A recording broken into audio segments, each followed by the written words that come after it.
Hello, everyone, and welcome to the Movie Night Season 2 recap episode featuring moi, Robert M. Lamb, the writer of Movie Night, and one of the stars as Josh.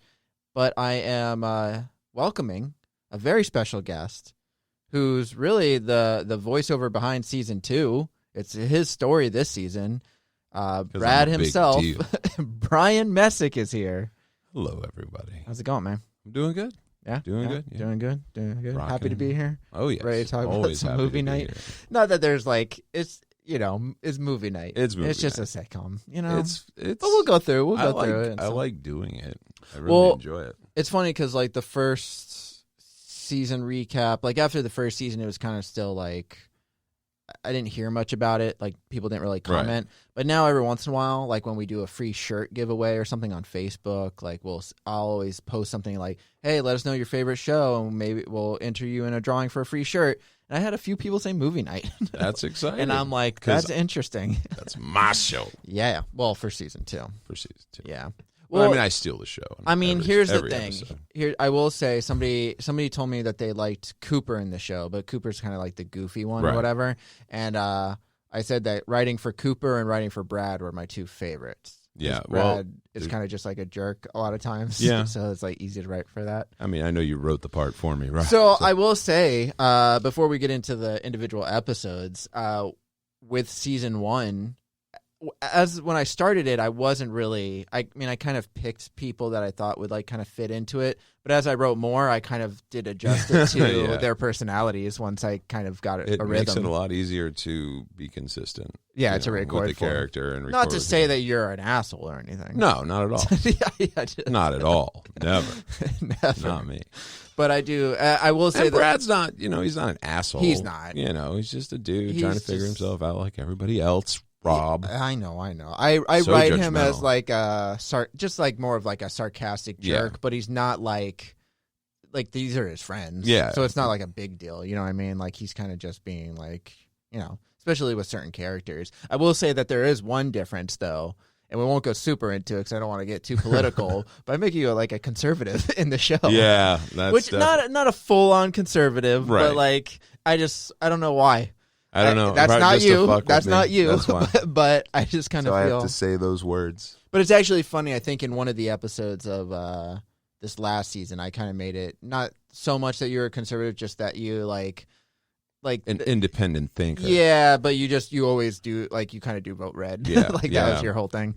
Yeah. But I also did that because I did always want Kelly to be kind of like this bleeding heart liberal. Yeah. And I didn't want to have everybody be liberal, so I figured having that clash where you guys already hate each other. Yeah, it has to be. Yeah. It just kind of works. Yeah. And that's fine. I mean, I enjoy the banter. I enjoy the way that, we go back and forth, and when reading against you, right. There's a flow that gets established that doesn't always get established in other, especially smaller parts and stuff, and for sure. It's kind of just trying to plug in these bits. But yeah, with this one, it's like, I don't know. We did the what is that episode? Which one? I have the list of episodes. Yeah. Don't waste my time. Oh, City Slickers one. That was season 1 though. Yeah. Yeah, in season Slickers. 1, yeah, I was gonna say, and that's I don't remember how long ago we did that. It's been a while. Yeah, it's been a while.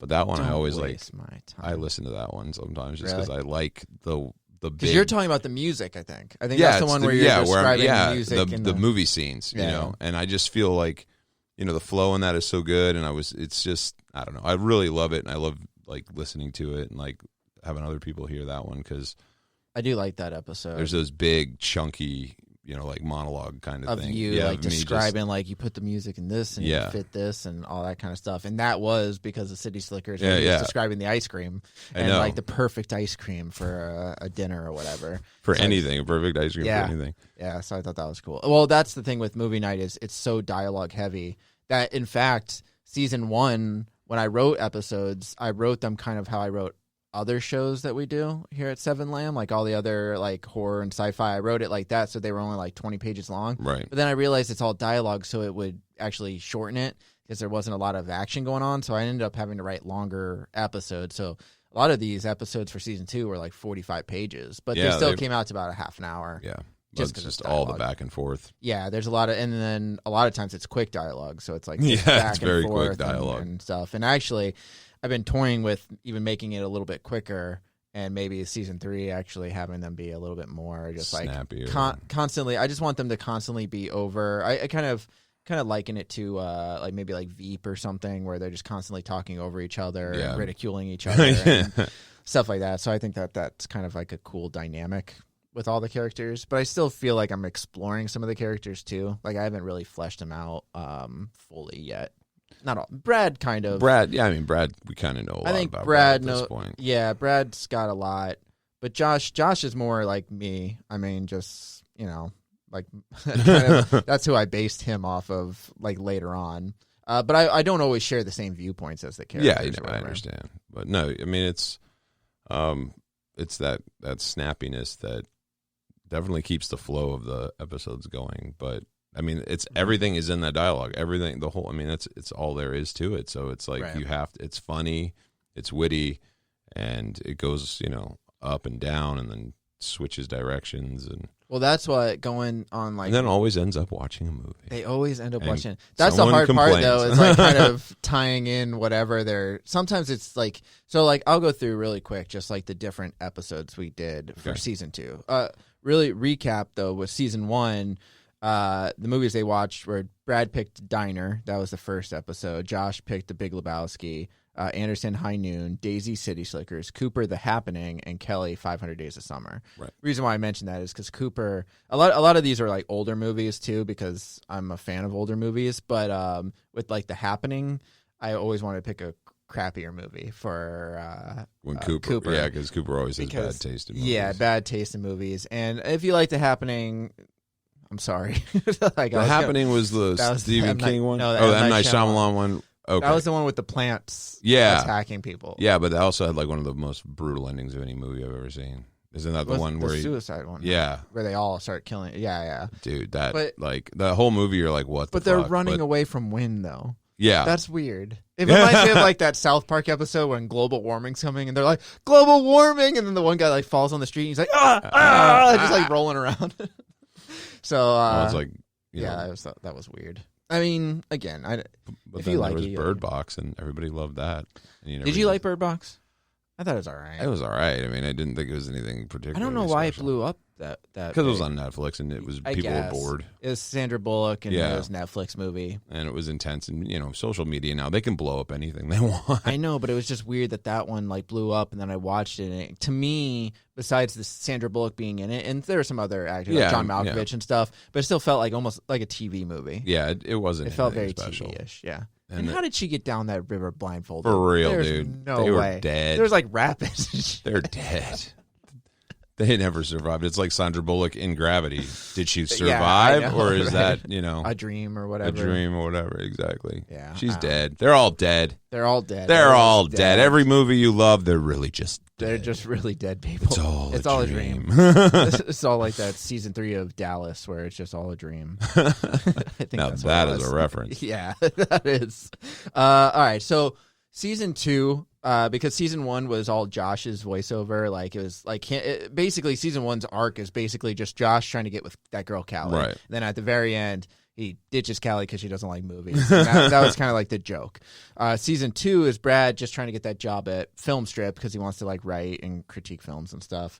So like that was kind of like I never wanted like a really elaborate arc. I just wanted something to kind of have a through. Yeah, something to drive the story a little bit. Yeah, just to have something. And I figured I like the idea of maybe doing every season because there's 6 characters. Yeah. Like 6 episodes. Maybe doing it where every season a character gets their own time to kind of shine. Because a lot of times like Kelly and Anderson kind of get like back. They're kind of like in the background a lot of times. Every once in a while they come in. Yeah. So I had Brad come in, and Brad, like the first episode is his to choose, which is Midnight in Paris. And basically with this one, it was called The Wrong Decade, and it was just them talking about how they felt they were born in the wrong decade and what decade they would rather be born in, which is a topic that I've constantly talked with people about. People always like to say that. Like anytime something happens, I was born in the wrong decade. I love 70s music so much. I'm like, I'm always like, but there's other stuff than just movies and music. There's a lot more. than movies. Yeah, you wouldn't have the internet. You wouldn't have this. You wouldn't have like. There's just a lot, which I guess born in the wrong millennium. But I just hate when people say that all the time. So I wanted to kind of address that. Everyone's so bombastic anyway. Everyone has to make these grand statements. Yeah, there's a lot of that like, now. I like 70s music, or that's okay. Yeah. I was born in the wrong decade. Yeah, that's the thing is like you could just like the music. Yeah, you don't have to be born then to listen to it. There's a lot of advantages to being around now. There's a lot of disadvantages, but But that's like every time period. Yeah. I mean, that was kind of the overall message of Woody Allen's movie, Midnight in Paris, was that Owen Wilson kept wanting to live in the 20s because he thought it was so great and stuff. But, it turns out like there's still people are still dying of syphilis and yeah. And then he was all about art and stuff, but there's writers now. There's art. Like you might have to sift through more stuff because there's a lot more content. There's a lot more content. content. Christ. You got stuff like Bird Box on Netflix, so it's hard to find like the good movies, but there's still stuff out there. So I just wanted to like do that. A lot of the topics or like the storylines that I get are like from real life. Like either I hear something or I like it's like a topic of conversation with friends, and I'm like, oh, that'd be kind of cool, like to kind of spin it into a story for got to get inspiration night. Somewhere. And I threw in this was the Brad and Kelly kind of conservative liberal. They fought a little bit about like the Me Too movement and stuff. Not politically relevant material. I don't like to get like too political, but I also like I don't know. I like kind of like going back and forth. I like that back and forth dynamic and the whole like Me Too with her, like the Woody Allen thing, which Hope is a pretty liberal person, and we all kind of are, but Hope, when she comes in and she reads for Kelly, a lot of times she's like, why would Brad say that? And like she'll just go off on a tangent, and I'm like, that's why you're Kelly. Just do it. Just read it the Kelly's way you're acting. Yeah, just act it out. So a lot of times that little attitude that she'll throw in there is because she agrees with like Kelly's point of view. Right. So which works though. I mean, it works. You want to have. That's like with. It's why I like that Brad is like such a movie buff, and he wants to write for, critique movies and old movie reviews and stuff. It's like because that's a lot. Like when we first started hanging out, it was a lot of stuff that we talked about. Yeah. Was movies and old movies and being older, whatever. Right. I am older than you and most of the people who do this. Though you wouldn't know if you saw me. That's true. He had that deep voice since you were a child. Right? I was 3. 3 years old. Hey, mama. It was terrifying. Hey, little mama. You're like Elvis, just like walking into the kitchen. But yeah, I mean that is a big part of like who I am. You know, and how I grew up, growing up, in the 80s and 90s where, I actually got to see a lot of those movies when they were new in the theater, and we talked about a lot of that stuff for a long time. And, so even though he's more of a classic movie, it's not just classic. He does all kinds Well, of and that was the thing is I picked Midnight in Paris for him, which was like a newer kind of film, but it's still kind of like a little more artsy. Yeah, classical kind of. Yeah, I mean, it's Woody Allen and stuff like that. So I figured like, he's Brad, out of all the characters, I would say probably Brad does have the best taste in movies. Yeah. But he has to. He's the most pretentious. I mean, he is super pretentious and stuff. But I do have where like most of the people here, Kelly and everybody except for Cooper, all are kind of like they do like good movies, and they usually pick either like a little bit older or just like a good. And that's why they're friends. That's the thing that ties them together, the thread that holds them together. Because I kind of like the idea of like just because. You probably are too, but being like a movie snob sometimes is just absolutely. Like I just think it's like kind of funny. But I'm a snob about everything, really. Well, like music, movies. I mean, he does mention he's a snob about music too. And it's really kind of annoying because I really don't like people who like bad music and basic ass shit. Right. I mean, hey, there you go. But that then kind of fits into your character. Exactly. But there are times where all of that has its place. And I enjoy it in the right setting or whatever, but there's plenty of times where I'm just like, you're really listening to this. Yeah, I know, and then I judge people. See, I try to judge people. I try to be a little bit like, I'm not a super confrontational person, so I try to be like pretty nice. Like when people are like, my favorite movie is like Pacific Rim or something like that, and I'm just like, okay. I like Pacific Rim. Listen, it's fun. It's fun. It's a fun movie. Is it a great movie? No, yeah. But it's a fun movie. To me, it's just like, or whenever somebody just says that they like a certain movie, and I'm just like, okay, like, that's fine, like that's cool. I'll kind of just leave it at that. But then I hate when they like kind of dig and want to know more. Like, did you like it? Did you? I'm like, do you want my real opinion? Or do you want me to just be nice? Exactly. And I don't have a tendency to be not mean, but I'm not particularly nice. It's like yeah, but you're just like straightforward. But I like a lot of big me silly too. movies for the sake of the movie. Like I mean these like the new Godzilla movies in that whole universe. Like I'm enjoying it. I want to see Kong and Godzilla. Like But it's just literally something I can just watch that's enjoyable, that's silly, and I don't have to buy into. I can just enjoy it for what it is. But that somebody one time was like, they called me like a snob because I didn't like the newer Star Wars movies, and I just said, but we all know they're trash, right? And I was just like, I just didn't like the new ones. And he was like, well, you're just a snob. You never like Star Wars. I'm like, Star Wars, the original, is like in my top 10 movies. Like, I love that movie. And I love the original trilogy and stuff. And all the universe around it. And then you get stuff like The Mandalorian. You're like, Star Wars can be excellent. Yeah, but then the movies, I don't know what happened, but it's just one of those things where I'm just like, I'm not like a complete snob. I like big a shit movie's a shit movie. I like the Marvel films. I like a lot of them. I love the Marvel films. I like the whole Marvel universe. I think the way they put it, not everyone's a gem, but even a bad Marvel film is still better than like a lot of DC movies. Oh, like you know what I mean? Yeah. Or a lot of movies. DC movie, a lot of movies in general. Yeah. I mean, the Marvel universe, they've just done a great job of getting you invested in characters and weaving it all together and making it fun. Yeah. And that's the whole point. I mean, if you want to see a big blockbuster style movie, you want it to be fun. Yeah. And they're really fun. Yeah. No, I get it. And like that's my whole like aspect of like writing the show is I want like all the characters to kind of have that same mentality where they like a lot of different movies, and maybe Kelly does steer more towards like romantic comedies, and he has more of like his stupid type of goofy movies, but they still like watching movies, and Cooper will still watch an old movie kind of thing. Let's go. So he's getting educated. Exactly. He's learning a little bit more.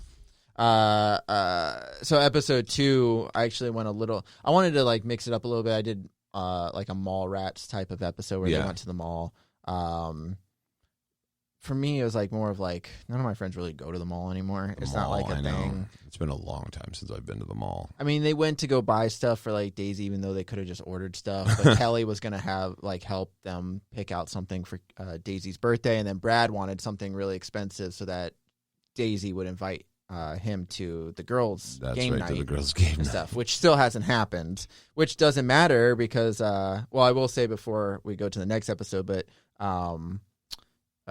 That one, I didn't have like a lot to do other than just the mall to like tie it into mall rats, but I did there was the pretzels. The pretzels was a thing, and then he mentioned Sailboat, the pixelated images that you like stare at. And you can see an image. Yeah. That was in mall rats Magic too. Eye or whatever. Yeah, the Magic Eye books or whatever, or like posters and stuff. I made a mention of that too, which was I think it was a Sailboat in mall rats that he saw.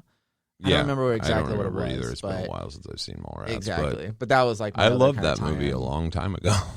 I think Josh bashes Kevin Smith in the episode, just not like a lot. He just mentions something along the lines of like Kevin Smith, and then you're like, "What are you bashing Kevin Smith?" But then you bash Adam Sandler, which is a true bash, and a true bash for me, right? As well, to be honest. Like, though, in defense of Adam Sandler and Happy Madison, I can't watch those old Adam Sandler movies, but some of the stuff they've been putting out recently, though it's terrible, it's maybe I'm just different. I don't know. I found like the wrong. What's it called? The wrong Tammy? The wrong Missy. The wrong Missy. I went into that thinking like, this is stupid. Why am I watching it? It was late one night. I put it on, and I laughed my ass off at that movie. Really? And it was maybe the right moment for the movie or whatever. Yeah. But I ended up enjoying it. So what can I say? But actually, Adam Sandler wasn't even really in that one. No, he wasn't in it. But it's Happy Madison, right? So I consider all those the same. And there are still a few of those movies that hold up and are really funny. You know? There are like I like Zohan's more of his. Really funny. See, I think I watched like the first half of that like at the movie theater when I was working there. Right. I didn't see the whole thing. I liked Happy Gilmore. That was like one that I really liked. Like, right, I can't. It's one I can't go back to. Like really? Those old ones, like they just don't hold up for me for some reason. They did. I mean, they didn't hold up at the beginning, but you know, when they came out, I was a stoner kid. You know what I mean? So that's what I'm saying is I think they have the nostalgia factor for people because people grew up liking them like the early days. So like that's why Adam Sandler is still kind of. I mean, he still sells, you know what I mean? That's why Netflix signed with him and stuff. And he does. He's got a huge deal. But to me, it's just... a lot of simple people out there. I'm sorry. Yeah, I mean, well, that's the thing. Is like Jack and Jill, like that's not even that's been done to death. Like that story, and then not only that is him playing two characters. I mean, how many movies have already done that? Like it's felt weird and kind of lazy. I don't know. Not to say that, like, I'm not saying my shows are. But steal like an artist, right? Yeah, exactly, pretty much. But so that was general hate from me when you were bashing Adam Sandler. I will say episode 3 was probably my favorite of the season, which was The Prosecution Rests, which was my 12 Angry Men episode where. I like this episode because I gave Anderson a little bit of screen time, but a little bit more to say because it was more of like him centralized as he explains that he thinks his cousin is innocent from stealing money from an old New Year's Eve party. And I knew exactly when I was like, oh, I'll do 12 Angry Men. And I think what I'm going to do is have it where he starts off thinking he's the only one who thinks that his cousin's innocent, and then he just has to change everybody else's mind, which is exactly what 12 Angry Men was. And that kind of wrote itself as I was writing. And I introduced Henry, which is now a recurring character that we don't see, but he just constantly pops up in like Anderson and Kelly's life, just kind of ruining their life. Yeah.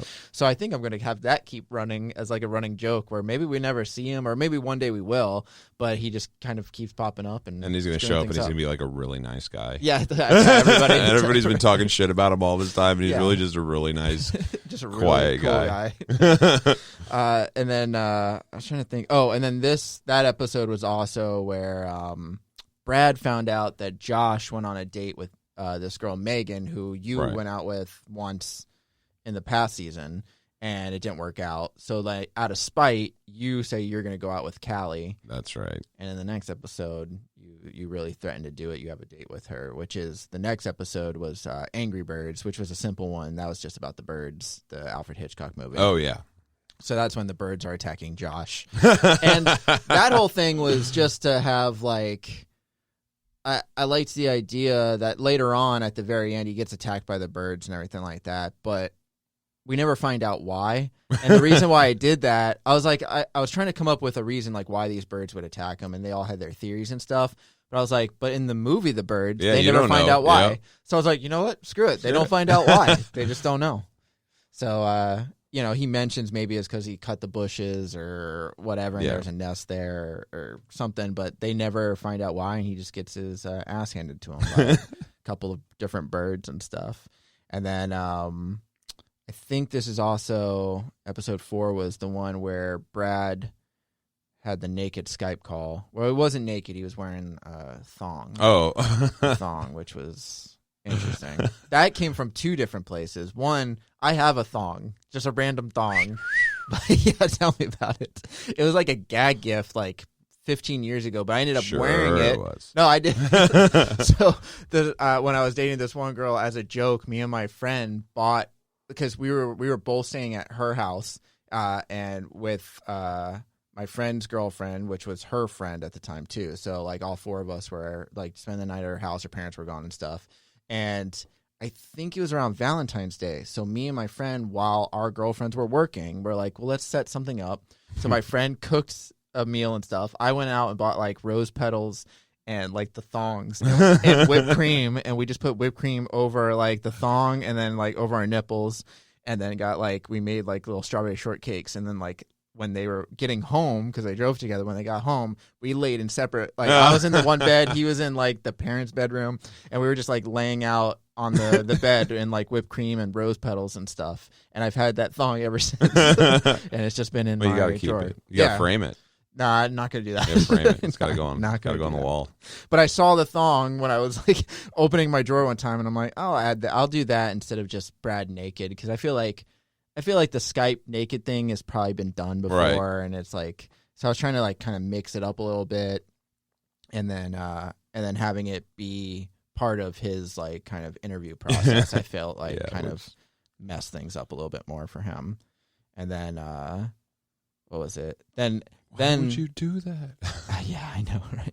And then I also had it where he thought he was fine, but it was because he was actually sitting in front of a mirror, right? And the mirror was showing behind. Yeah. So I figured like that made it a little different. And then episode 5 was the Iraq attack, which is Cooper picked 8-Legged Freaks as the movie, and there's a spider in the apartment or whatever, and Daisy flipped out and wanted Josh to go kill it, but it ended up being a huge spider. And then, and actually, I think this episode starts off with Brad on his date with Callie. Okay. And he kind of gets disappointed because that's the one where you had that page-long monologue of talking about, I don't know, you were talking about like a bunch of different like movies. Yeah, a bunch of different movies. I think it was about the Marvel films though too. You were talking about how Marvel kind of fixed things up. Yeah. Probably. And had like a good run and everything. But you kind of talk about a bunch of stuff. And you realize that she's just glossing over. Yeah, and I think she mentions like TV shows instead. And then you get really offended because you're just like, TV shows. But then you mention some TV shows you like. And then she doesn't have any mentioning like, I think that I did like at the end of that where you're like naming shows that you like. And then you say like, she says something about sitcoms. And then you're like, name some like classic sitcoms. And then you say Cheers. And then she thinks you meant like to Cheers glasses, so she goes Cheers, and you're just like, no. All right, whatever. Like you, and then Josh is like, you did it, you just cheers to that, and you're like, it was easier. Yeah, it was easier. So then the rest of the story is the spider is in the place, and then Cooper mentions how he has a friend who created a perfume that kills spiders because it's like a perfume / bug spray. And the reason why I did that is in 8-Legged Freaks, the way David Arquette sprays it with the perfume. Sprays it with the perfume, and it messes up the senses of the spider or whatever. So I put that in there. That was like my way of tying it together. And then the other thing I put in that one was like Anderson and Kelly arguing over whether you say hello for someone. And the reason why I say this, and I'll explain, is I had like a talk with somebody one time where somebody was like, oh, you're going to go see them? Say hello for me. And I've never done that. I've never said hello by the for way, anyone. so-and-so says hi. Yeah. Have you ever done that? I have done it. Have you? Yeah, okay. I have done it. I've never done it. I don't know if Maybe it's because I mean, that could be part of it too. Maybe you're just so socially awkward. I mean, that's for sure. But I don't, for me, it's like, I think I just don't remember. Yeah, that's probably what it is. I mean, for me, I do. It just depends. It's like my girlfriend or somebody close to me, and they're like, oh, say hi for me. I'm like, I will do it. Yeah, I mean, I guess it makes sense if it's like your girlfriend or your wife or something like that. But like if it's like a friend or something, a lot of times I just don't think of it because I'm not hanging out with my friends like all the time. Because you're so self-involved. And I only say hello for myself. That's right. If you want to say hello, you go and then say hello in person. You text him and say hello. Say hello. Yeah, why I got to be what is this, old time, like send a fucking pigeon or whatever. Send my regards. Yeah.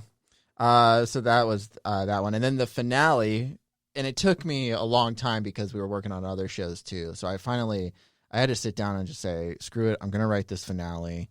And it wasn't like it was a big finale. It was basically you were just going to get a call back from for the job, the film strip. And but I just wanted to kind of tie it in. I didn't know what movie to pick. And I remember standing in front of my movie shelf, which ends up being part of the story too, is when I was standing in front of my movie shelf, I was like looking through all the movies. For some reason, I was thinking of like actors and stuff.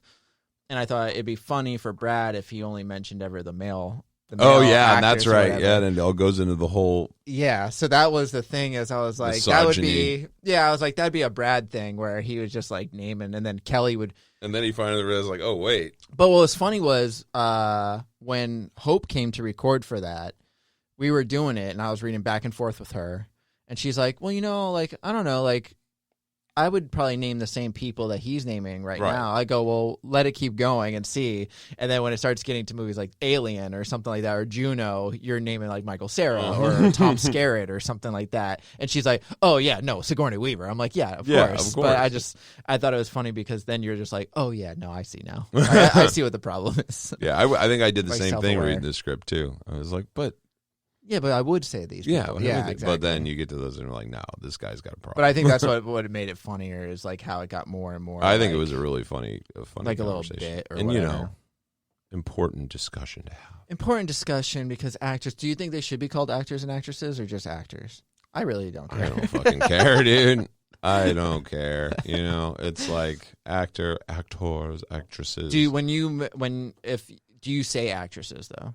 Like, have you said actress? Yeah. I mean, look, it's a descriptor, right? It's like, how do you, who's that actress? That'll tell you, okay, it's this is a female who is an actress or an actor. So, like, then you can get there quicker. That's the whole point of it, right? So it's like, does it matter if you already know that you're talking about actors and they're all actors, whatever? But if you're trying to identify someone, sometimes you got to say, the chick, or the female, the woman, actor is the same as saying actress. So exactly. Yeah. No, I know. I and they still do. Everything gets so semantical these days, and I get it. There's some things that need to probably die. I was listening to 100%. a podcast, and they were talking about,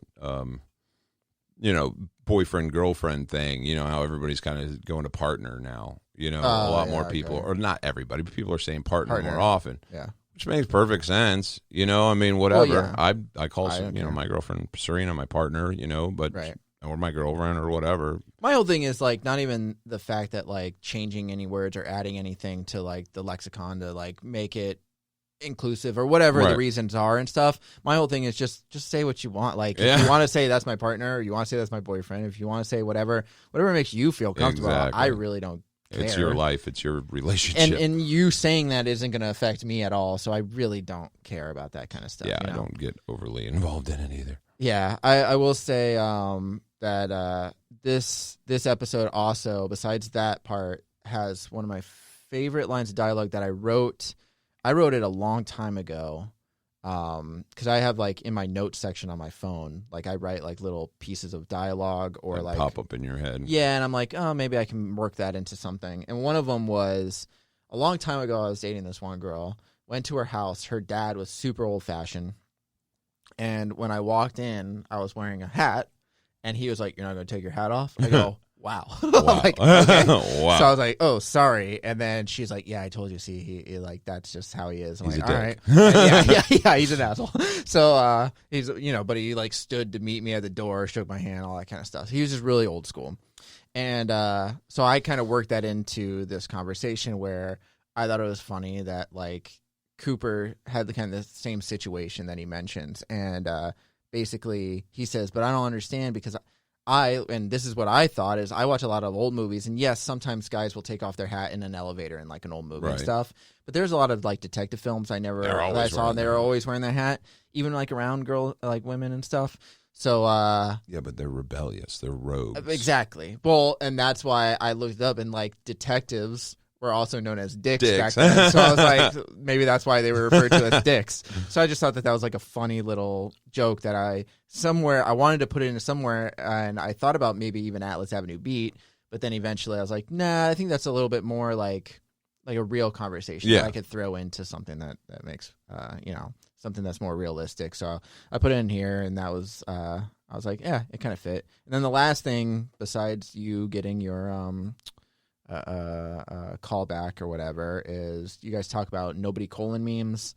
That was just more of like that whole thing. That was just more of me seeing that meme constantly on Facebook and being like annoyed with it. I mean, just memes in general. Certain ones just die after a while. Yeah, they really do. A lot of them do, but they're still like some of them are still here years and years later. So that was like a little thing. And then at the very end, Brad actually ends things with Callie. And I think I'm going to have it because now he obviously it wasn't going to work out. She didn't like movies, and he was just dating her because of out of spite. And, eventually he's going to try to get Daisy to have her girls' night and show up there. So that's season 2. Mm-hmm. Season 3, I don't know when I'm going to start it. I haven't started writing it yet. It'll be 6 episodes. I don't know who the main character is going to be. I'm thinking maybe Anderson, but our friend Nick is moving away. Right. So he's moving away, and he's going to be out of the state, new home, new everything, and he'll probably still record for us. He's going to buy a mic and probably set something up, but it's going to be a while. So I'm going to wait a little bit before I start movie night and then see if he wants to continue as Anderson or if I have to recast. We'll see. Yeah. Well, hopefully we don't have to recast. But I don't want to recast. The cool thing is Nick has kind of finished recording for his other roles in the other shows for the most part, so that shouldn't be too big of a deal. But peace out, Nick. Yeah. R.I.P. Ditching your friends to go live with your wife and kids. So, wowzer. How dare you? Yeah, so rude. So we're going to be stuck here forever. Listen, fine. You don't like St. Pete? Get out of here. Get out of here. Don't come back now. Go live somewhere affordable. Yeah, pretty much. They got like a really nice house. I'm sure. Where, South Carolina or North Carolina? Mm-hmm. I don't remember. South Carolina, I think. But no, maybe it's North Carolina. But they're out there, and they got a really nice house. It's kind of on the outskirts of it's not in like a major city or anything, but it's not too far away. And there are a lot of affordable places where you get really nice places. This is not one of them, ladies and gentlemen. It's hard, man. St. Pete is on the come up, now. Which means you're getting fucked. Yeah. Pretty much hardcore. Rents and, oh my God, dude, everything. Rent around here is insane too. Why do you think I still live in a garage? I don't blame you. I wish I could live in a garage. Hot-ass studio. It's a hot-ass studio indeed. One day we'll be able to afford air conditioning in a studio. We'll see. But yeah, so I'm gonna get around to writing. I'm gonna try to write all 6 episodes before we even start recording. I need to just do that. It just takes a long time, and sometimes I just don't feel like writing. But I'm gonna try to do that. That way, maybe Nick will be ready by then, and then I'll just see if he wants to record. So maybe by the end of this year, get the next season out. See, now you have to just write 2 seasons, an alternate one. You have to write 2. So it'd be like Spider-Man, the multiverse. Exactly. Then it could be the different Nick. Oh my God, no! I'll just get the new guy Anderson. that sounds like him. Miles Morales Anderson. Yeah. There's one thing I'm gonna probably put into one of the scripts is that I didn't realize I have Anderson Cooper. Anderson. Yeah, Cooper. I know. Yeah, I so did notice that. I noticed it later on when I was writing. I'm like, oh, that should be something. I don't know what, but I'll make it something somehow. And then there's one other thing I was going to say, other than people seeming to enjoy the podcast and getting more downloads, which is nice. So a little thing that I'm thinking about doing is having season 3, because season 2, there's a mention of them going to see a movie in the theater, and then they mentioned seeing a trailer for Invisible Man. Which was that Elizabeth Moss movie, right? Which I haven't watched yet. It's actually good. It. I know it's supposed to be really good. Yeah, I just haven't gotten around to good. it. And I mean good as in not necessarily just the story, but the tension, the build up, and the cinematography. Yeah, I've heard only good things about it. Yeah, and I was surprised. I've seen the trailer for it, and I was like, dang, that actually does look good, and I kind of want to watch it. Coming off of The Mummy, which was their whole setup for the Dark Universe, which did not pan out, and now they canceled it. So after one movie, they're like, nah, never mind. But then they do The Invisible Man, and that's actually pretty good. Really good, yeah. So, but the reason why I mention that is that was right before COVID hit. So I'm thinking I might do a season 3 and just have it based on around COVID, having them do movie nights in COVID times. You kind of have to. I mean, I think it'd be kind of cool because I could pick movies like Contagion. I could pick some different movies and or we could just move the fuck on from. No, I feel maybe if I did it, it would only be for one season. But I thought it would be cool to do that and then have something happen along the lines of them trying to live around this time during COVID while they're all maybe off of work and doing the movie nights and doing more stuff together, and hanging out more, and then I'd have an excuse to get them together more often. Which to me, a lot of times I have to kind of find excuses for them to get together because a lot of times you probably just text your friend. So I'm like, no, I want it to be more, traditional sitcom where they meet up. And that would be a good excuse for why, or if he gets with Daisy. Yeah, they spend more time together, and the armor. Oh yeah, armor comes down, the walls come down, and all the stress of COVID. And, I mean, shit. God knows it's happened plenty. I'm sure throughout COVID, 100%. all kinds of people hooking up who shouldn't have been hooking up. Oh, yeah, I'm sure. Y'all should have known better. Yeah. Y'all should have known. You knew better. COVID baby is coming out. That's right. It's happening. I mean, that's an idea. I don't know for sure if I'll do that, but I just think it'd be kind of cool to write that, and because we all lived it, so... We certainly did. Other than that, I think that's it for this recap episode. We kind of went through everything. Like I said, I don't know when season 3 will come out, but I'm going to start writing it within the next few months. So probably by the end of this year, probably start releasing it. It'll be 6 episodes again. And I guess I should plug Patreon if you want to help donate. That's right. Donate. Maybe I should do like a side story one too. Maybe I'll do a side story for Patreon listeners. Okay. I'm trying to do more like bonus content. I don't know what I'll do for Y'all want movie some night, bonus content? We're going to give you some Y'all bonus want some content. bonuses? We We'll got get some you some bonuses. bonuses. We got some big shit coming up. Bonus. Amazing things. Bonus.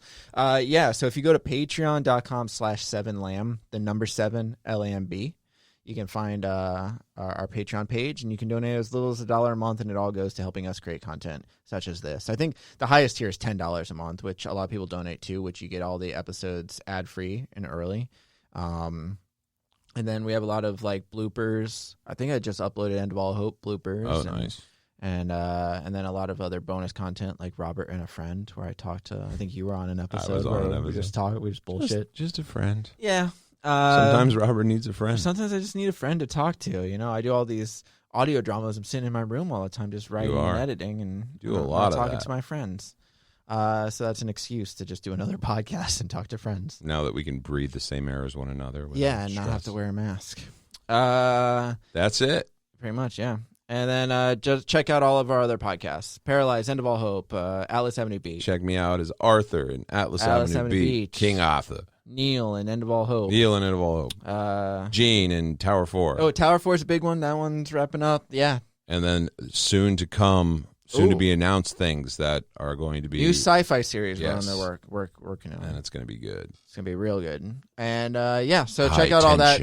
Just go to 7lamb.com. You can find all our content there, and don't forget to follow us at 7lamb Podcast on Instagram, Facebook, and Twitter. All right, Brian. We love you. Thanks for joining me. You're welcome. All right. I'm glad I got over here. I love all of you. Thank you so much for your time and your attention, because Lord knows there's so many other things that could be taking it. So we really do appreciate you. We do work hard. And hey, Movie Night's in the top 100 of comedy fiction right now. That's great. And it's all because of me.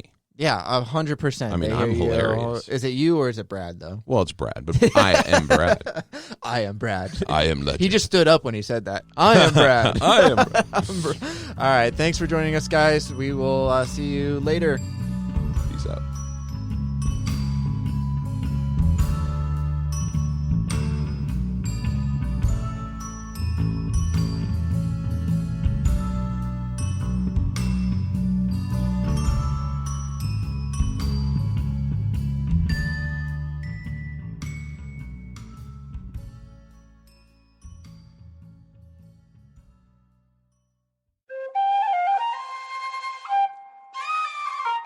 This has been a 7 Lamb production.